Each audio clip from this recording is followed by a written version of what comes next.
Morning every student. हम एक बार फिर एक नए वीडियो के साथ हाजिर हो रहे हैं। अभी पिछले वीडियो में मैंने आपको बताया था लॉरेंज बल। इन्हें जब कोई आवेशित कण किसी चुंबकीय क्षेत्र और विद्युत क्षेत्र के बीच में v वेग से प्रवेश करता है तो उस पर जो बल लगता है उसका नाम था लॉरेंज बल। यानी हमने एक गतिमान आवेशित कण पर लगने वाले बल के बारे में पढ़ा था। अब हमारे पास कोई चालक है। क्या है? चालक। चालक में अपन किसका उदाहरण ले लेते हैं? मान लो कोई तार है हमारे पास। तो देखिए,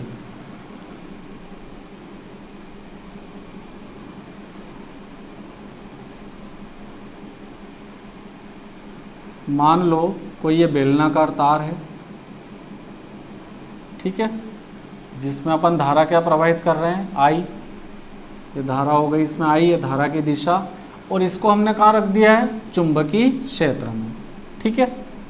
इस चालक तार की लंबाई क्या मान ली मैंने? एल। चित्र को ध्यान से देखिए आप। एल लंबाई के चालक तार को हमने बी चुंबकीय क्षेत्र में रख दिया है। इसे मान लेते हैं अपन कितने एंगल पे रखा हमने? थीटा एंगल पे। ठीक है। ये है इसका वृत्ताकार भाग, ये बेलनाकार है तो इसका वृत्ताकार भाग, इसका एरिया कितना हो गया? ए। ठीक है। अब मान लो ये चालक तार रखा हुआ है तो ये चुंबकीय क्षेत्र इसके ऊपर कितना बल लगाएगा वो हमें इस व्यंजक में समझना है। तो जिस तरीके से उन कण पे लगाया था इस चुंबकीय क्षेत्र ने, उसी तरीके से इस चालक पर भी ये चुंबकीय क्षेत्र क्या करेगा? बल लगाएगा। हम भाई चुंबकीय क्षेत्र के दायरे में जाएंगे तो हमारे अंदर कितने ही बल हो, लेकिन वो भी तो हमारे ऊपर बल लगाएगा ना। तो बस वो चुंबकीय क्षेत्र उसके ऊपर कितना बल लगाएगा हमें ये देखना है। तो आपको पता है कि ये जो चालक है इसके अंदर क्या बह रही है? धारा। और धारा किसके कारण बहती है? मुक्त इलेक्ट्रॉनों के कारण। यानी इलेक्ट्रॉन भी क्या हो गए? आपके आवेशित कण। और आवेशित कण यानी उन इलेक्ट्रॉनों से ही काय का निर्माण होता है? आवेश का। तो बात तो कहाँ आ रही? कण की, लेकिन ऐसे बहुत सारे आवेश इसके अंदर से फ्लो हो रहे हैं। तो उन कणों पे लगने वाले बल का फार्मूला क्या बताया था मैंने आपको? F बराबर QVB साइन थीटा। अब ये चालक है लेकिन इसके अंदर भी तो क्या है? कण ही प्रवाहित हो रहे हैं ना। तो हमें टोटल की संख्या निकालनी है कि भाई कुल कितना चुंबकीय क्षेत्र लगेगा, कुल कितना बल लगेगा, वो हमें बताना है। यानी इस चुंबकीय क्षेत्र के द्वारा इस चालक पर लगने वाले बल का मान हमें बताना है। ठीक है। तो देखिए, मान लो इस चालक तार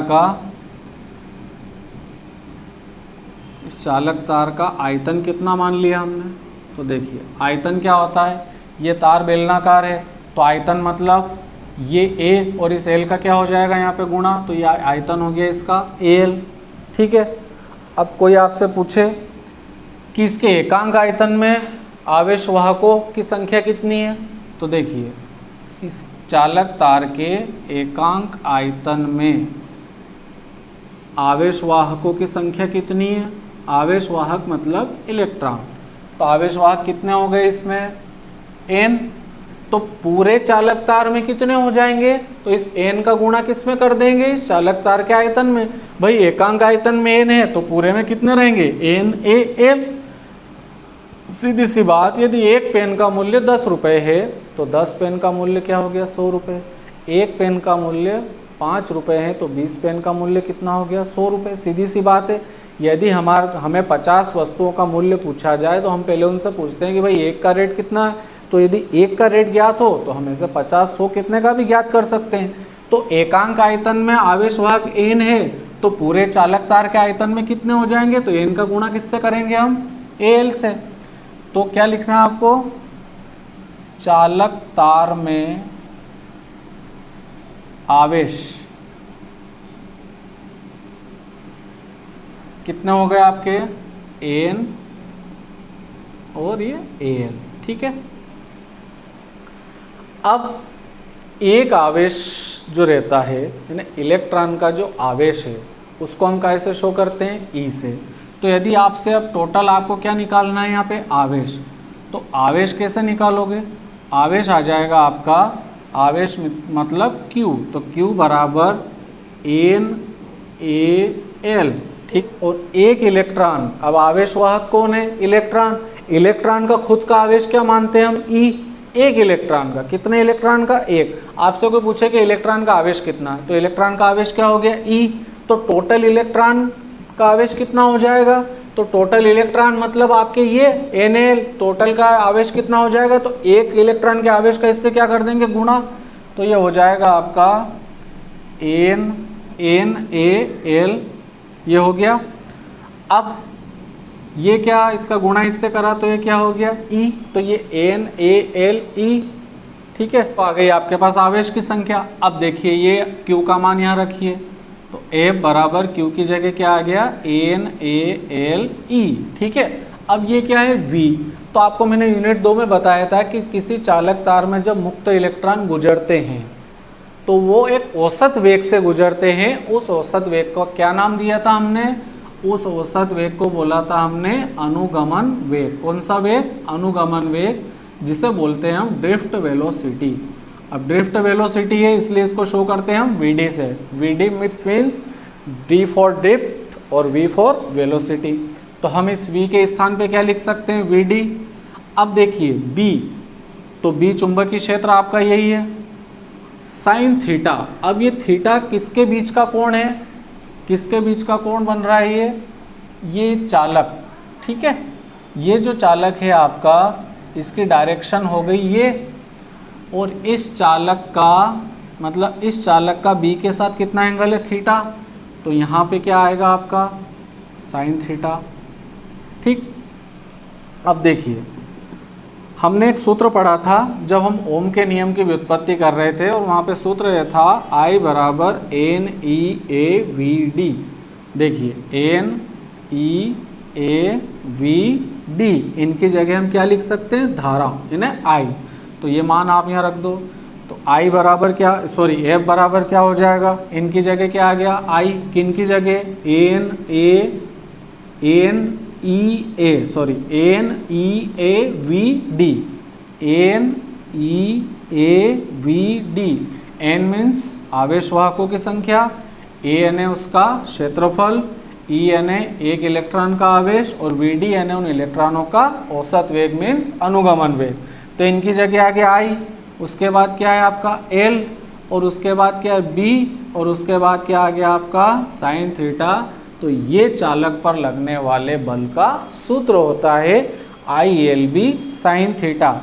यदि मैं इसका सदिश रूप निकालूँ तो F vector is equal to I L vector cross B vector cross. क्यों लगाया? बिकॉज यहाँ पे क्या है? साइन थीटा, जो मैं आपको पिछले वीडियो में बता चुका हूँ कि जब दो सदिश के पीछे गुणे में साइन थीटा आता है तो मतलब उनका सदिश गुणा रहता है, इसलिए क्रॉस लगता है। यदि कॉस थीटा आएगा तो डॉट प्रोडक्ट मीन्स अदिश गुणा। चलिए अब यहाँ पे जो धारा है ये किसकी दिशा में है? इस एल की दिशा में, यानी एल का मान किसकी दिशा में रहता है? आई की दिशा में। यानी ये जो एल है इसको यूँ लिखो आप, एल की दिशा आई की दिशा में रहती है।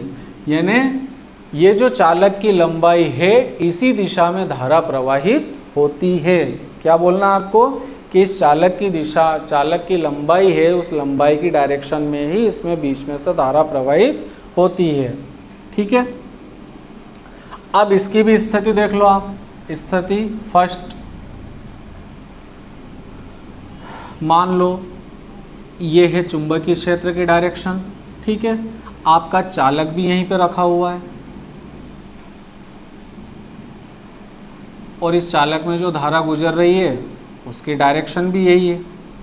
यानी ये जो आपसे ये जो थीटा एंगल है किसके बीच का है? एल और बी का। और एल की डायरेक्शन किसकी डायरेक्शन में है? आई की डायरेक्शन में। समझना बात को ध्यान से। क्या बताया कि ये जो एल है, इसको मैं ऐसे लिख देता हूँ, एल की दिशा इस धारा की दिशा में रहती है।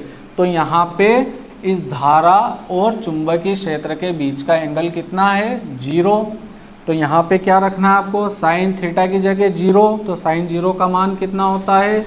0। तो यहाँ पे क्या आ जाएगा? F बराबर, यहाँ पे आ जाएगा आपका F बराबर 0।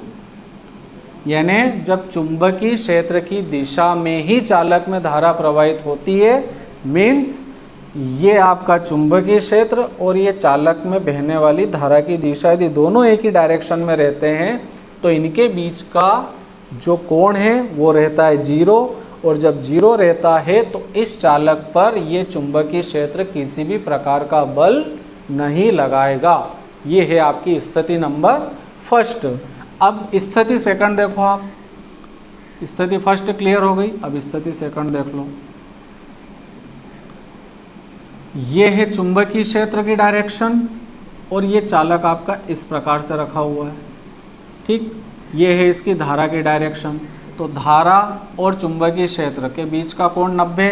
अब धारा क्यों ले रहा हूँ, क्योंकि जो एल की डायरेक्शन है वही धारा की डायरेक्शन, धारा की डायरेक्शन की दिशा में एल की डायरेक्शन है, तो इनके बीच का एंगल 90, तो साइन 90 का मान क्या हो जाएगा 1, तो ये आ जाएगा F बराबर ILB, या इसको लिख सकते हैं अपन F मैक्सिमम बराबर IL vector cross B vector, ठीक है। तो देखिए सेकंड स्थिति ये क्लियर हो गई। अब मैं आपको स्थिति फर्स्ट और सेकंड एक बार और बता दे रहा हूँ। इधर स्थिति फर्स्ट में हमने क्या करा, स्थिति फर्स्ट में हमने ये बोला कि जिस दिशा में चुंबकीय क्षेत्र है चालक की डायरेक्शन यानी धारा की दिशा भी उसी तरफ है, तो दोनों के बीच का एंगल रहेगा आपका 0। तो यदि हम थीटा की जगह 0 रखते हैं तो यहाँ पे साइन 0 का मान 0 और 0 का मल्टीप्लाई ILB से होगा तो सब सफाया हो जाएगा, यानी F बराबर 0।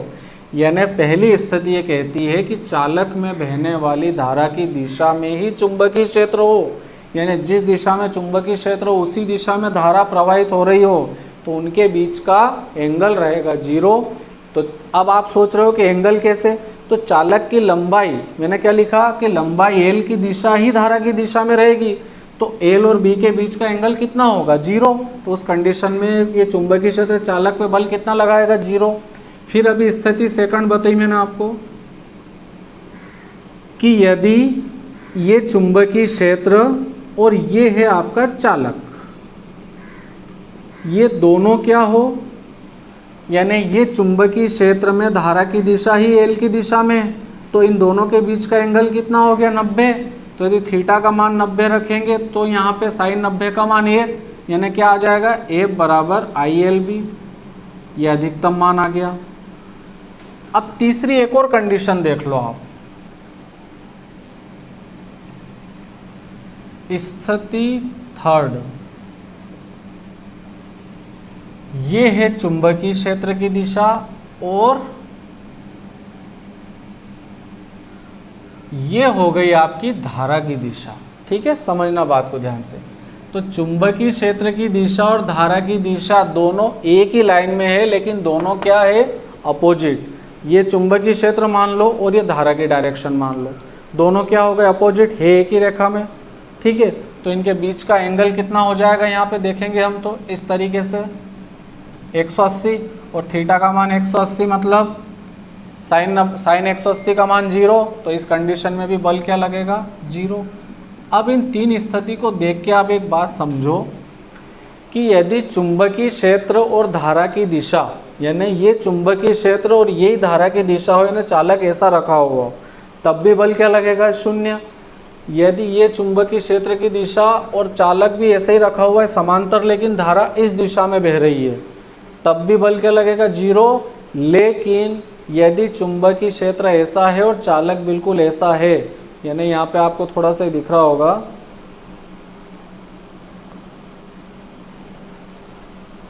ये हो गया आपका चुंबकीय क्षेत्र और ये हो गया आपका चालक, ठीक है। तो इनके बीच का एंगल, यानी इस धारा और इसके बीच का एंगल कितना हो गया 90। तब उस स्थिति में आपका बल लगता है अधिकतम, यानी इस चालक पर अधिकतम बल लगाने के लिए अपन चाहते हैं कि चुंबकीय क्षेत्र इसके ऊपर अधिकतम बल लगाए, तो इसको इस चुंबकीय क्षेत्र के कैसे रखना पड़ेगा लंबवत। ये है इसकी मैक्सिमम वैल्यू की पोजीशन। तो ये हो गया आपका किसी चालक पर लगने वाले बल का सूत्र। और ये स्थिति जो सेकंड मैंने बताई है, ये होती है इसके अधिकतम मान की शर्त कि चालक चुंबकीय क्षेत्र के यदि लंबवत रखा हुआ है तो उस कंडीशन पर चालक पर लगने वाले बल का मान अधिकतम होगा, बाकी दोनों कंडीशन में स्थिति थर्ड और फर्स्ट में दोनों में क्या आएगा, शून्य। तो ये अपना लॉरेंज बल वाला पिछले वीडियो में बताया, और अब मैंने आपको चालक पे लगने वाले बल का बता दिया। मतलब एक चुंबकीय क्षेत्र में यदि कण भी आ जाए और चालक भी आ जाए, तो यदि चुंबकीय क्षेत्र में कण भी हो और चालक भी हो, तो उन पे ऊपर लगने वाले बल का फार्मूला क्या आएगा, वो मैंने आपको इन दोनों वीडियो में बताया है, एक पिछले वीडियो में और एक इस वीडियो में। यदि आपको ये वीडियो शुरू से अंत तक अच्छा लगा हो तो इसे लाइक और शेयर कीजिए, और यदि आप इस चैनल पर नए हैं तो इसे सब्सक्राइब कर बेल आइकन जरूर दबाएं। और यदि आपने वीडियो पुराने देखे लेकिन अभी तक सब्सक्राइब नहीं करा है तो आप भी इसे सब्सक्राइब करें, ताकि मैं आपके लिए और ऐसे बेहतरीन वीडियो लाता रहूं, मुझे भी मोटिवेशन मिलता रहे। वीडियो को पूरा देखें, पूरा देखने के बाद इनको रिवाइज भी करते रहें। चलिए अपन अगले टॉपिक के साथ अगले वीडियो में हाजिर होते हैं। तब तक के लिए सभी स्टूडेंट को थैंक यू। आप पढ़ाई करें, स्वस्थ रहे और मस्त रहें।